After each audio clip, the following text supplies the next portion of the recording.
Metro rail પ્રોજેક્ટમાં 113.22 કરોડનું અર્થ feeling work કૌભાંડની 113.22 કરોડની ફરિયાદ બાદ સીઆઈડી ક્રાઇમે ભૂતપૂર્વ આઈએએસ સંજય ગુપ્તા તેમજ સિનિયર કન્સ્ટ્રક્શન મેનેજર રાધેશ ભટ્ટના રિમાન્ડ પૂરા થતાં આજે કોર્ટમાં રજૂ કરવામાં આવ્યા હતા.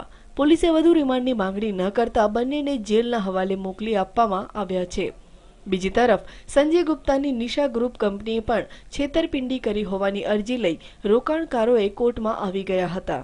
રોકાણકારોએ આ અંગે સીઆઈડી ક્રાઇમમાં અરજી આપી છે, જેમાં એવી રજૂઆત કરી છે કે છેલ્લા 8 મહિનાથી ગુપ્તાની નિશા ગ્રુપ કંપની દ્વારા ખોટા વચનો આપવામાં આવી રહ્યા છે, પરંતુ અમારા નાણાં આપવામાં આવી રહ્યા નથી.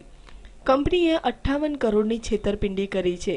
કંપની બોર્ડના રૂલ્સ પ્રમાણે 31 માર્ચ 2015 નિશા ગ્રુપે એફડીના રોકાણકારોને વ્યાજ સહિતની રકમ પરત કરવાનો હુકમ થયો હતો.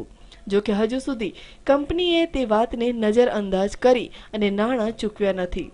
કંપની પાસે ડિબેન્ચર અને કહેવાતી મિલકત હોવાનું ગાણું ગવાઈ રહ્યું છે, પરંતુ કંપની જૂના ફર્નિચરને મિલકત ગણાવી છેતરપિંડી કરી રહી છે. કંપનીના ઓપ્શનલ કન્વર્ટેબલ ડિબેન્ચર છેલ્લા 15 મહિનાથી રોકાણ કર્યા છે, પરંતુ તેમાં કશું જ મળ્યું નથી.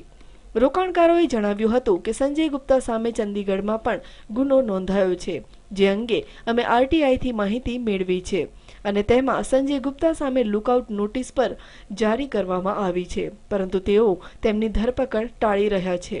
રોકાણકારોએ એવી પણ દહેશત વ્યક્ત કરી છે કે સમગ્ર કૌભાંડ એક વ્હાઇટ કોલર ક્રિમિનલ દ્વારા આચરવામાં આવ્યું છે. જો આ મામલે તાત્કાલિક પગલાં નહીં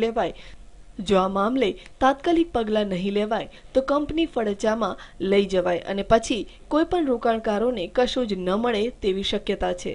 bureau report, news online, Ahmedabad.